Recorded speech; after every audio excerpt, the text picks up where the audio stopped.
Hello, ladies and gentlemen. This is Eddie Marcus here again. And I got this message for a special audience. I got this message for an audience that I have held off addressing specifically and directly forever, it seems. Other people have called it what they see it to be, and, well, this message is to all niggas. Now, the definition has tried to spread across all racial barriers.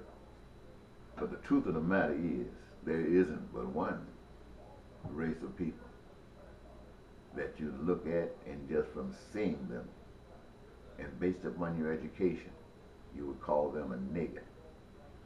And for some strange reason, niggas, you have always been the footstool for a lot of people in the world.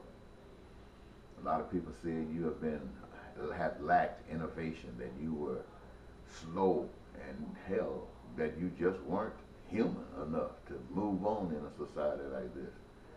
And that has been a negative, as they have put it, but I have never seen that as a negative. I've seen that as an indication that you were so well connected amongst all of these people. You were so well connected to God that it would not allow you to cross over into these barriers that they have stepped into. And as a consequence, they have stolen and you have lacked. They have stolen legally, and they call you a thief by necessity. Well, this is what I basically see, and I want you to know that, I don't care how close you get to people. Based upon the education, they can't help it. It's like speaking the language. You were taught the language, and that's how you communicate. You were taught that black people are niggers, and niggers have been suffering ever since they've been on this planet.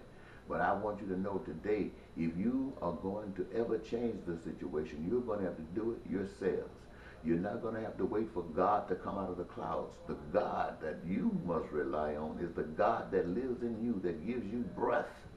And you must stand up for what is proper, what is right, and what is just. And all of the powers of truth will be on your side. Now, many of us truthers may have to die, but that's okay. Truth can live and overcome death. And so if we, the people, and we're not just concerned about black people, though initially, if you lack concern for yourself, you can definitely have no concern for anyone else. So caring begins with the personal selfishness, but understanding that that selfishness, that love for you is so great that you cannot meet it. You cannot feel that billet. It requires the nation to love you. You're just that important. And the Creator has designed it that it is like that. And so don't feel bad because white people got nice things. They got nice cars and jets and this, that, and the 1%. Don't feel